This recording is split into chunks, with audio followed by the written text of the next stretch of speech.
읽겠습니다. 한 절씩. 사사들이 치리하던 때에 그 땅에 흉년이 드니라. 유다 베들레헴의 한 사람이 그의 아내와 두 아들을 데리고 모압 지방에 가서 거류하였는데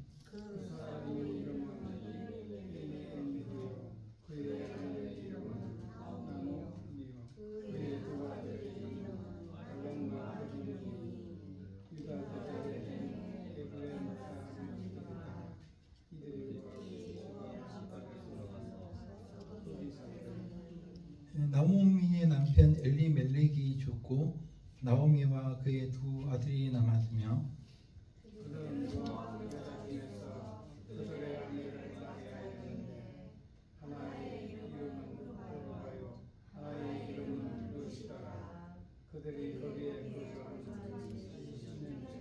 함께 말론과 기려온 두 사람이 다 죽고 그 여인은 두 아들과 남편에 대해 남았더라. 아멘. 오늘부터 룻기를 조금 들여다보겠습니다. 이미 수요일부터 우리가 룻기를 조금 봤지만은 다시 세밀히 이 기록된 문서에 접근을 해보도록 하겠습니다. 우리가 창세기 1장 1절을 읽어보면 뭐라고 되어 있나요? 태초에라고 되어 있죠. 태초에 하나님이, 그러니까 세상이 만들어졌을 때 어떤 시기를 얘기하고 있죠. 태초에 하나님이 천지를 창조하셨다. 그리고 창세기, 출애굽기, 레위기, 민수기, 신명기까지 한 권의 책입니다. 원래는요. 한 권의 책입니다. 이 신명기 5권의 책을 넘어가서 여호수아가 나오죠. 여호수아의 첫 장에 1장 1절에 뭐라고 시작을 하고 있나요? 여호수아 1장 1절을 보면은 이 책에 여호수아라는 책의 그 이야기의 시기를 얘기합니다. 자, 1장 1절을 보면 여호와의 종 모세가 죽은 후에 이렇게 나옵니다. 그러니까 모세가 죽은 후부터 시작된 시대적 배경, 그 시대를 미리 얘기해 놓고 시작을 합니다. 그 다음에 여호수아를 지나서 한 시기가 지나서 가나안 정복의 역사가 지나서 뒤에 성경 사사기를 보면은 사사기 1장 이 사사기라는 한 권의 어떤 시대의 이야기를 시작하기 전에 먼저 사사기 1장 1절에 보니까 여호수아가 죽은 후에라고 이렇게 기록이 되어 있습니다. 다시 말해서 여호수아의 시대가 지나가고 새로운 시대가 열린 그때라고 시대적 배경을 얘기하고 있습니다. 그 다음에 우리가 성경의 순서대로 하면 사사기 다음에 룻기가 나오는데 역시 룻기도 1장 1절에 보니까 사사들이 치리하던 때라고 시작을 하고 있습니다. 분명하게 역사적인 어떤 배경을 얘기하고 있죠. 오늘날로 얘기하자면, 자, 우리는 옛날의 역사를 얘기할 때 고려 태조 나라 쪽에 이렇게 옛날 이야기를 시작하기도 하고, 혹은 신라 시대, 고구려 시대 이렇게 얘기하기도 하고, 또 조선 시대 영조 임금 때 이렇게 막 얘기하기도 하지 않습니까? 마찬가지로 분명한 시기를 이야기를 하고 있습니다. 사사들이 치리하던 때 어떤 사사인지는 확실히 우리가 알 수가 없습니다. 삼손 때였는지 혹은 온니엘 때였는지 우리가 어떤 시대인지는 알 수 없지만은 사사들이 치리하던 그때는 어떤 때였습니까? 전체적으로 우리가 사사기를 읽어보면은 사람들이 하나님의 말씀대로 살지 않았던 때입니다. 그래서 하나님께서 이렇게 책망도 하시고 또 백성들이 또 하나님께 매달릴 때면 삼손이라든가 이런 기드온이라든가 이런 사사들을 보내가지고 또 구원도 하시고 이런 엎치락 뒤치락 하던 그 혼돈의 시대였습니다. 중국의 역사로 따지고 보면 비하면은 그 춘추 전국 시대, 나라들이 막 일어나서 서로 싸우는 어떤 시대, 그런 혼돈의 시대가 사사 시대였던 것이죠. 그런데 그때 사사들이 치리하던 그때 그 땅에 흉년이 된다 했을 때는 우리가 흉년이 든다는 것은 지금 잘 몰라요. 왜냐면 우리는 농약을 많이 쓰고 또 이렇게 농사 우리가 쌀이 없으면은 뭐 미국에서 수입을 해가지고 온대지, 중국에서 수입을 해가지고 온대지, 이렇게 우리가 막 전 세계적으로 이렇게 막 물류들이 막 왔다 갔다 하기 때문에 어려운지 모르는데, 예전에 옛날 같으면은 흉년이 된다 그러면은 사람들이요, 그러니까 비가 잘 오지 않아요. 그러면은 곡식이 여물지 않거든요. 그러면은 굶어 죽는 사람들이 엄청이 많은 거죠. 그리고 사람들이 어떤 생각을 하게 되냐면은 우리가 이렇게 망한 것은 하늘에 있는 신들의 심기를 잘못 건드렸기 때문에 그런 거다, 그런 생각을 하는 거죠.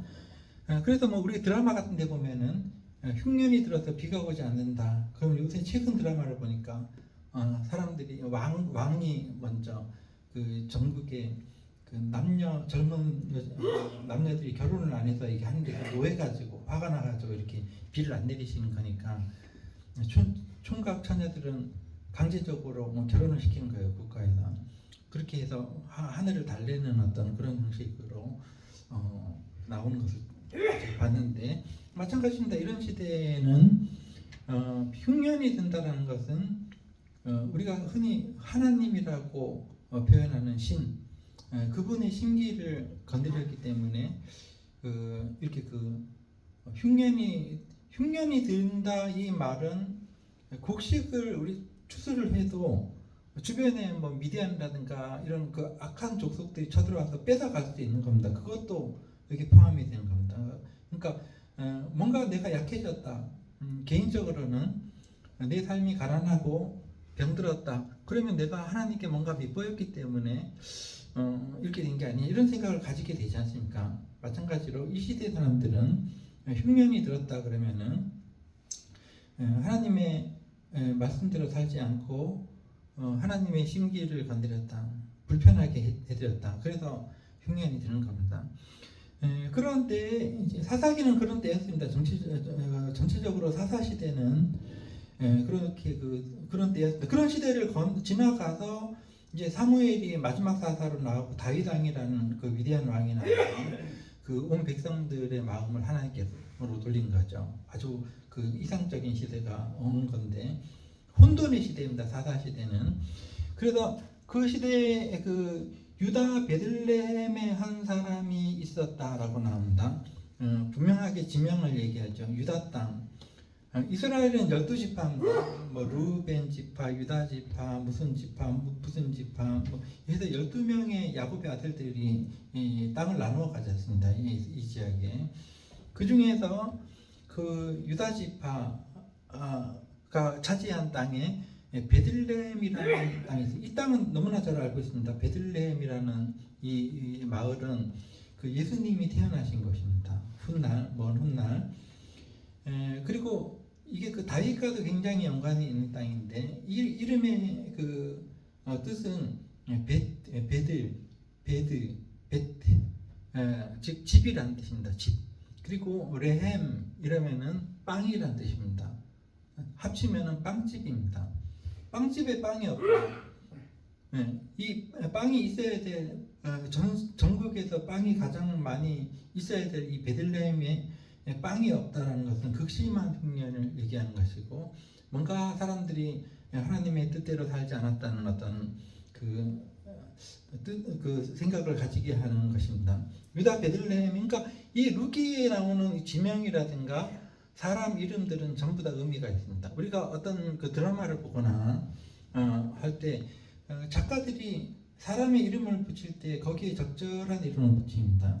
주인공에게는 주인공다운 이름을 붙여주고, 또 이렇게 어떤 역할을 맡은 사람에게는 그 역할을 맡은 사람의 꼭 맞는 이름을 지어주거든요. 그래서 우리가 루키를 읽을 때 여기 등장하는 사람들의 이름을 잘 살펴보면은 어떤 성향을 가지고 있다라는 것을 알 수가 있습니다.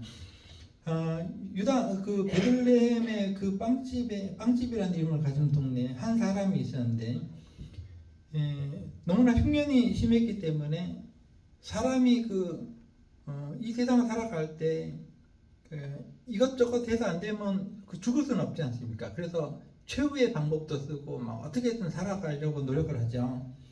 그래서 그 사람이 자기 아내와 두 아들을 데리고 과감하게 모압 지방으로 갔다. 모압 지방은 먼 지방은 아닙니다. 요단강 건너서 르우벤 지파의 옆에 있는 그 이방인들의 어떤 땅인데, 그 땅에 사는 사람들은 하나님께서 요 앞에 지금 그 사사들 시대 전에 그 출애굽 시대의 모세 때요.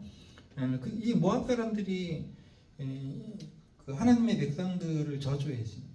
발람을 불러다가 저주를 시도했고, 그래서 하나님께서는 그 야비한 모압 사람들은 앞으로 이스라엘 사람들의 회중에 영원히 들지 못할 거다, 이렇게 하나님께서는 그 명령하셨습니다. 들지 못하게 해라. 다시 말해서 어울리지 말라는 거죠, 모압 사람들하고. 그런데 이 유다 베들레헴의 그 한 사람이 과감하게 모압 지방으로 갔다라는 것은 굉장히 좀 이제 안 좋게 생각하는 사람들이 있어요. 왜? 아무리 먹을 것이 없어도 그렇지 모압 지방까지 가가지고 거기서 그 하나님께서 사귀지 말라는 사람들과 함께 그 아무리 양식이 거기 좀 있다고 해도 거기 사귀냐 가서, 여기서 틀림없이 거류라고 나오는데 아주 이민을 간 게 아니라 뭐 거기 먹을 것이 있기 때문에 가서 잠깐 그 있는 겁니다. 그게 거류입니다. 그래서 그렇게 했는데, 우리는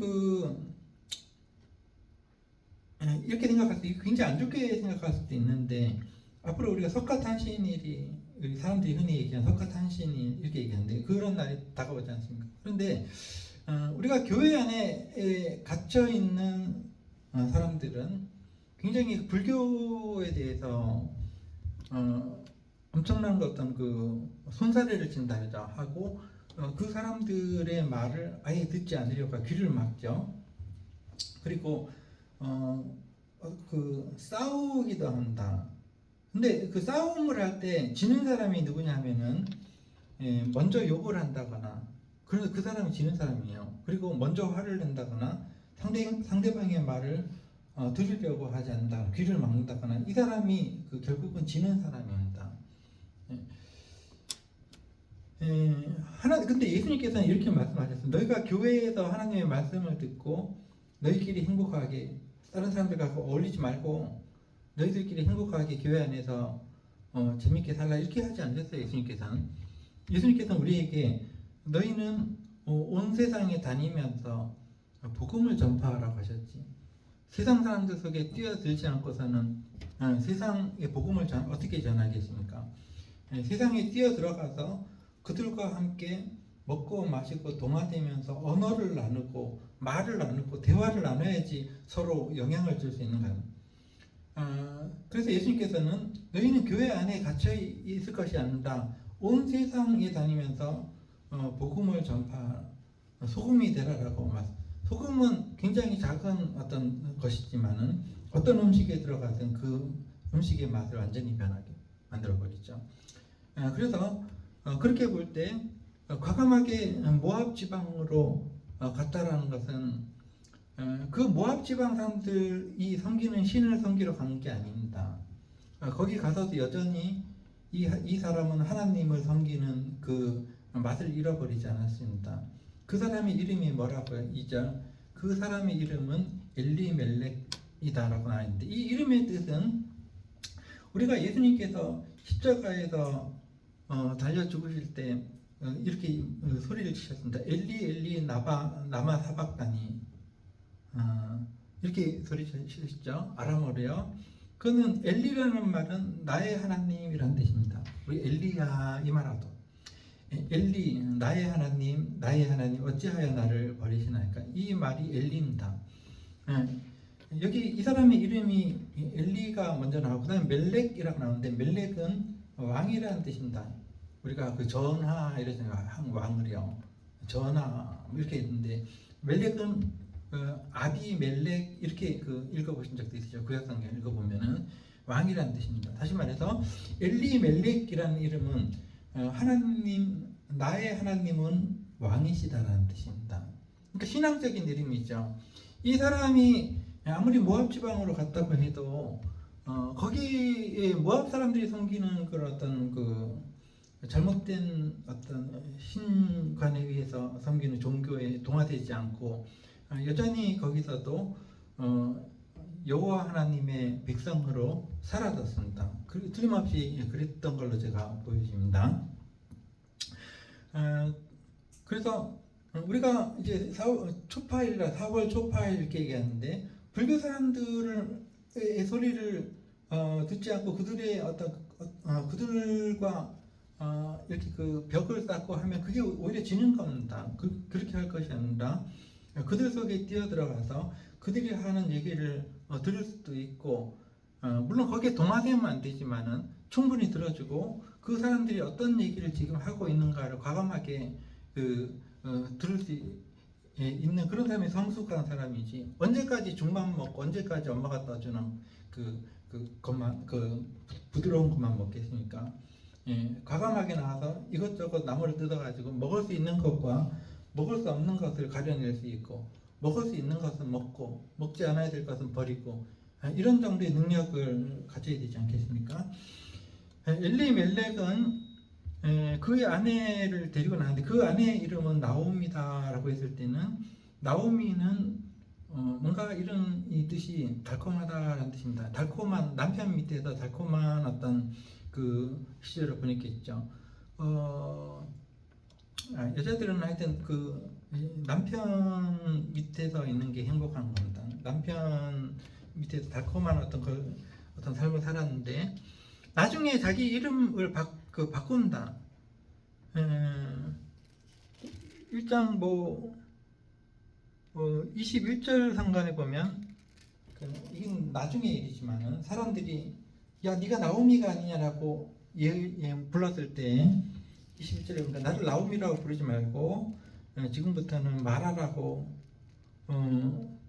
불러달라, 이렇게 20절에 보니까 나온다. 나를 마라라 불러달라. 이름이 바뀌는 거야. 마라는 뭐냐면은 나오미의 반대되는 말이에요. 쓰다라는 말이에요. 쓰다.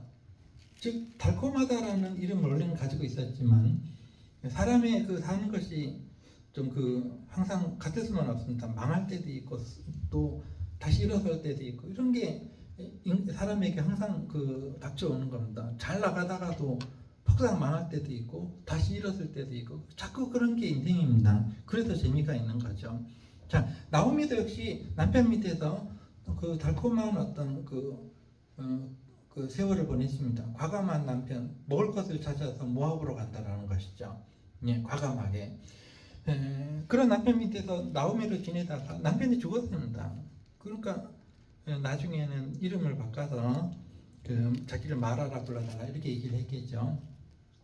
그 다음에 그 두 아들의 이름은 말령과 기련이다라고 되어 있는데, 이 이름들 자체가 조금 시원치 않은 이름입니다. 말령과 기련이다라는 정확한 의미를 한국어로 이렇게 번역을 할 수는 없어도 이 아들들의 이름은 허약, 병, 그런 질병, 이런 뜻이 있습니다. 그래서 몸이 허약했구나, 그래서 일찍 죽었겠구나, 이렇게 상상을 하게 만든 거죠. 이름들 자체가. 그래서 적당한 이름입니다. 일찍 죽었어요, 이 아들들이요. 근데 이 아들들이 허약하고 그렇다고 해서 못된 일을 하고 망한 거냐? 사람은 죽은 사람들은 이야기를 만들어내지 못합니다. 죽은 사람들은 그걸로 끝입니다. 교황이 지금 죽었죠. 교황은 살아 있을 때 교황입니다. 교황이 살아서 과감하게 개혁 정책을 하고 카톨릭을 개혁하고 그럴 때 사람들이 교황을 좋아하고 교황이 하는 말을 잘 듣고 교황이 움직이는 것을 잘 눈여겨보고 하는 거지. 그의 이야기입니다. 근데 그가 이제 죽었습니다. 얼마 전에. 어저께 장례식을 치렀나요? 그의 이야기는 끝났습니다. 관에 누워서 움직이지 않습니다. 그 어떤 이야기도 만들어내지 못하는 거죠. 끝났습니다. 마찬가지로 살아있을 때 그 이야기를 만들어내는 거예요. 사람은요, 내가 살아있다면 가능성이 있는 것입니다. 얼마든지 내가 죽지 않은 다음에야 이야기를 만들어낼 수 있습니다. 지금 루키에 보면 이 사람들이 하나도 거의 여기 나오는 사람들은 자기 인생을 포기하지 않습니다. 끊임없이 자기 인생과 가족들을 위해서 과감하게 모압으로 가고 거기에서 죽은 사람들도 그냥 죽은 것이 아니라 사실은 말년과 기련이 그냥 허약해서 죽었느냐 그런 거 아닌 것 같아요. 왜냐하면 결혼을 했는데 그 부인들을 전부 다 어떻게 전도를 했는지 몰라도 그 부인들이 전부 여호와 하나님께 그 신실한 어떤 여인들이 된 걸로 지금 보여집니다. 그러니까 그냥 허약해서 죽었다고 보여지기도 하지만 그 남은 그 부인들이 이 보통 착한 사람들이 아닙니다. 어머니가 섬기는 하나님을 내가 나의 하나님을 섬기겠다 이런 식으로 얘기하지 않습니까? 그러니까 뭔가 좀 이제 이 허약한 아들들이 부인들에게 그 어떤 그 신앙을 넘겨준 거라고 보여지는 어떤 그 대목들이 있다라는 것이죠. 그래서 두 아들의 이름은 말년과 기련이니 유다 베들레헴 에브라 사람들이더라. 원래 고향 얘기를 하는 유다 베들레헴 빵집 에브라다 사람들이 있고 이 사람들이 모압 지방에 들어가서 거기 살았다. 이들만의 이야기를 만들어내고 있었다는 거죠.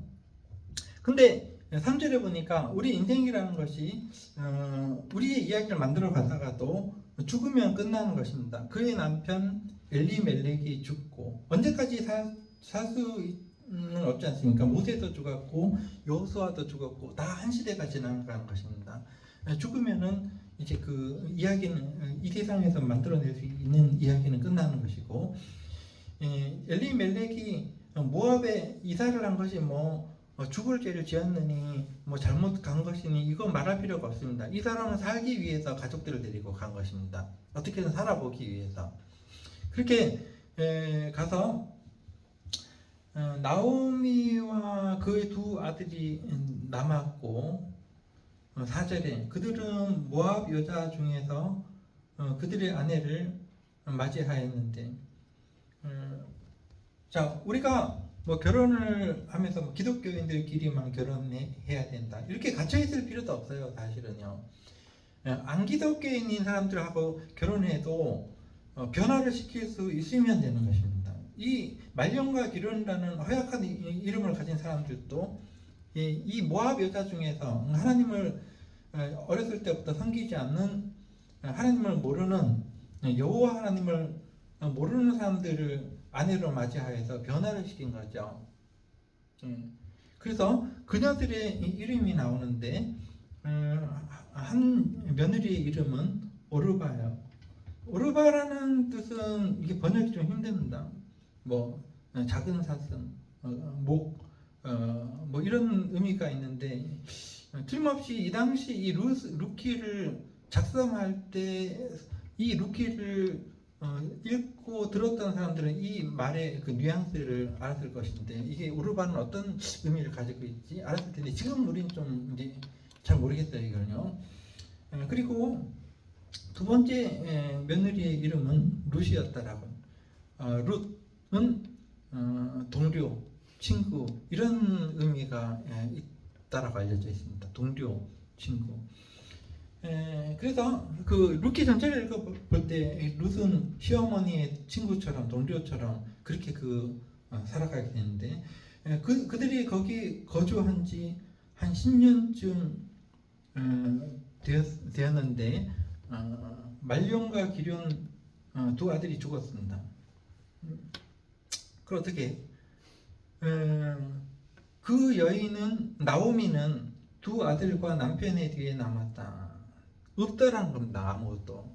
자 고대 시대 지금하고는 다릅니다. 시대가 지금은 여자들이 과부가 된다든가 혹은 이혼을 한다든가 해도 얼마든지 남자 이상으로 지금은 여자들이 더 아주 유능해요. 목사님도 여자 목사님들이 더 유능합니다. 말씀도 잘 전하고 아주 잘해요. 근데 옛날에는 그렇지 않았어요. 그래서 남편이 없다. 그러면 아들들이라도 있어야 돼요. 왜냐하면 아들들이 좀 벌어가지고 책임을 지니까. 근데 남편도 없고 아들도 없고 이거는 완전히 그냥 황무지에 놓여 있는 어떤 굉장히 어떤 그 사회 최하위층에 속하는 그런 사람이 되는 거죠.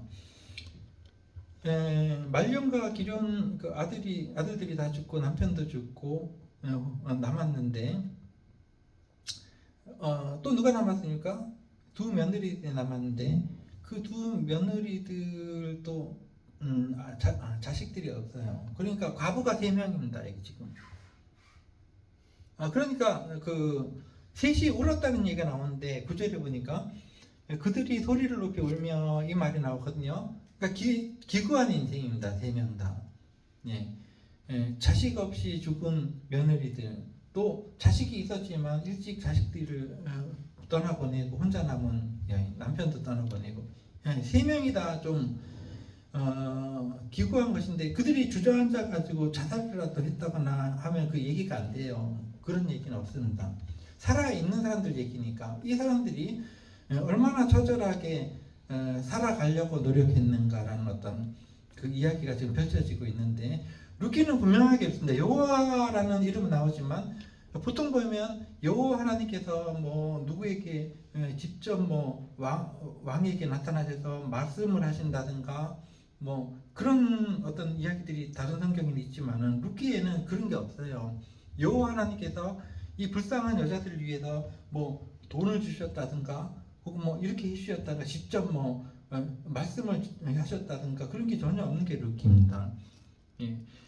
우리의 삶도 마찬가지입니다. 여러분들 중에서 하나님께서 여러분에게 어느 날 밤에 나타나셔가지고 누구 이름을 부르시면서 막 그냥 말씀을 하신다든가 혹은 돈을 주신다든가 혹은 뭐 기적을 보이시는 이런 경우가 있으니까 하나님께서는 항상 우리에게 보이지 않는 손으로 존재하십니다. 우리가 볼 수 없는 어떤 곳에서 우리를 조종하고 계신 것입니다. 그 손으로. 그러니까 우리가 상황을 만들지는 못하지 않습니까? 근데 하나님께서는 우리의 상황을 만들어 주시는 분이시거든요. 그 이야기가 지금 루키입니다. 하나님께서 어떻게 이들을 이끌어 가셨다라는 이야기가 이 루키의 이야기가 되는 것이죠. 길게 이 말씀을 지금 시간이 없어서 보지 못하지만 휙 넘어가서 이제 그 나오미가 고향 땅으로 돌아가려고 하다가 두 며느리들에게 너희들은 돌아가라라고 계속 얘기합니다. 3번을 얘기합니다. 돌아가라. 너희 고향 땅으로 가서 남편 죽었으니까 새 남자를 받아들여서 새로 결혼을 하고 그 남자 밑에서 혹시라도 행복할 수 있으니까 행복하게 사는 것이 어떻겠느냐. 이게 좋은 방법을 제시를 하면서 그 다음에 또 돌아가라고 얘기하면서 나랑 같이 가면은 너희들 희망이 없다. 그렇게 그 설득을 한다. 그런 이야기가 쭉 나오면서 그러면서 이제 첫째 며느리가 울면서 어머니 그럼 저는 가겠습니다 하고 갑니다. 이것도 자기를 위해서 하는 거예요. 살려고. 그래서 여기 보니까 오르바는 그의 시어머니에게 입맞추었다. 14절. 이 말은 어머니의 말을 따른 거예요. 그래서 저는 이제 다시 고향 땅으로 들어가서 새 남편을 얻어가지고 살겠습니다. 그렇게 가는 거고, 이것이 맞는 것입니다. 이 당시에는 그렇게 하는 것이 딱 맞는 논리적인 것이거든요. 오르바가 한 행동이요. 비난할 수 없습니다. 그것이 이 여자의 길이었으니까. 근데 놀랍게도 두 번째 며느리는 좀 황당한 어떤 행동을 하거든요. 이게 전혀 논리적으로 맞지 않는 행동이에요. 어머니를 쫓아가겠다는 거예요. 그럼 둘 다 망하겠다는 것입니다. 어머니 망할 때 같이 망하겠다. 그런데 룻의 이야기를 잘 들어보니까 룻이 한 얘기를 한번 들어보겠습니다. 15절에 보니까 돌아가라라는 어머니의 말씀에 이어서 룻이 이르되 16절에 내게 어머니를 떠나며 어머니를 따르지 말고 돌아가라. 강권하지 마소서. 강권하다라는 것은 이제 권유한다라는 것입니다. 이렇게 하라라고 매달리는 거죠. 이렇게 해달라. 그렇게 하지 마소서. 어머니께서 가시는 곳에 나도 가고 어머니께서 머무시는 곳에 나도 머물겠고 어머니의 백성이 나의 백성이 되고 어머니의 하나님이 나의 하나님이 되리니. 17절 어머니께서 죽으시는 곳에 나도 죽어 거기 묻힐 것이라. 만일 내가 죽는 일 외에 어머니를 떠나면 여호와께서 내게 벌을 내리시기를 원하고 또 더 내리실 벌을 내리시기를 원하니다. 자, 이 말이 굉장히 인상적인 말입니다. 사람이란 것은 자기를 정말 몰라요. 자기가 어떻게 살아야 될지 잘 모르는 게 인간입니다. 또 자기가 무엇을 잘하는지도 모르고 사람은요, 자기가 무엇을 하며 살기를 원하는지 잘 모르는 것이 인생입니다. 그래서 헷갈려요. 사람들이 대통령 좋다니까 대통령 되고 싶어요. 이게 인간입니다. 예, 사람들이 부자가 좋다니까 부자로 살래요. 이게 인간이거든요. 사람이라는 것은 자기를 정말 몰라요. 자기가 어떻게 살기를 원하고 자기가 어떻게 생겨 먹었는지 그걸 잘 모르는 것이 인간이거든요. 근데 이 룩 같은 경우는 놀랍게도 자기를 알아요. 자, 그리고 원대한 계획을 세웁니다. 어떻게 원대하다고 표현할 수 있냐면 자기가 죽는 날까지 계획을 세우는 거예요. 지금 이게요. 내가 죽는 날까지 내가 어떻게 살아야겠다라는 것을 지금 얘기하고 있는 것입니다. 그러니까 굉장히 놀라운 사람이죠. 보통 여자가 아닙니다. 그 첫 번째 며느리는 시어머니가 이렇게 하는 게 좋겠다. 네가 고향으로 돌아가서 새 남편을 얻어서 행복하게 다시 살아가는 게 좋겠다라는 권유를 받고 돌아갔다. 그게 자기의 어떤 길이었는지 아니면 시어머니가 그렇게 말을 하니까 그렇게 했는지 몰라도 이 루키라는 이 속에 나오는 주인공 루시라는 여자는 이 성경 전체를 통틀어서 여자가 제목이 되는 성경은 없습니다. 이 루키 빼고는요. 루키는 오직 성경 전체죠. 다른 성경에 보면 뭐 사무엘상나 뭐 그렇게 남자 이름이 나오는데 이 여자 이름이 딱 나오거든요. 요나서 남자 이름 아니니까. 근데 자, 이 룻은 어머니가 뭐라든 자기가 이제 생각이라는 거는 나는 어떤 사람이지? 나는 어떻게 살아야 되지? 이제 생각을 하는 겁니다. 생각을 하면서 자기의 죽는 날까지의 어떤 내가 어떻게 살다가 어떻게 죽어야지 하는 계획을 세워버리고 만 것이죠. 그러니까 이 사람이 보통 사람은 아니에요. 우리는요 항상 돈이 있으면 돈 벌리는 곳으로 가고 바람이 불면 이쪽으로 또 휘고 그렇게 사는 게 인생이거든요. 예, 되는 대로 하지 안 되면 말고 이런 게 우리 인생인데 이 룻은 자기가 죽는 날까지의 내가 어떻게 살아야겠다라는 것을 지금 계획하고 있다는 거죠. 이게 놀라운 것입니다. 다시 한번 이 여인의 이야기를 읽고 한번 맞춰보겠습니다. 룻이 이르되 내게 어머니를 떠나며 어머니를 따르지 말고 돌아가라 강권하지 마십시오. 어머니께서 가시는 곳에 나도 가고 어머니께서 머무시는 곳에 나도 머물겠습니다. 어머니의 백성이 나의 백성이 되고 어머니의 하나님이 나의 하나님이 되시리니 어머니께서 죽으시는 곳에서 나도 거기 죽어 거기 묻힐 것이라. 만일 내가 죽는 일 외에 어머니를 떠나면 여호와께서 내게 벌을 내리시기를 원하고 더 내리시기를 원하나이다. 얼마나 확실한 말입니까? 그러니까 더 이상 이런 사람에게는 권고가 필요 없습니다. 18절에 보니까 나옵니까? 자기 며느리 룻이 그렇게 얘기하는 것을 듣고 결심함을 보고 이렇게 표현되어 있지 않습니까? 그렇게 얘기하는 걸 듣고 더 이상 말리지 못했다. 말하기를 그친다. 더 이상 말리지 못했다.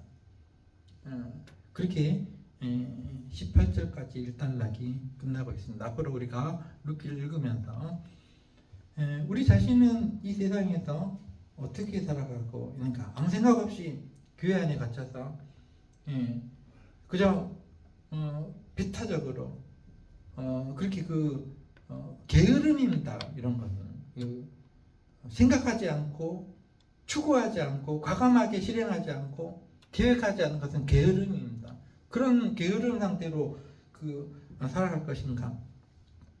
아니면은 과감하게 세상으로 뛰어들어서 엘리멜렉처럼 뛰어들고 또 며느리들을 부인들을 변화시킨 말년과 기름, 비록 허약한 체질이라도 아내들을 변화시킨 말년과 기름, 또 과감하게 시어머니를 쫓아서 죽기를 각오한 룻처럼 어떤 우리 개인의 삶에 어떤 그런 원대한 계획, 그런 삶을 살아갈 수 있는 강한 여러분과 제가 되기를 기도하면서 말씀을 맺겠습니다.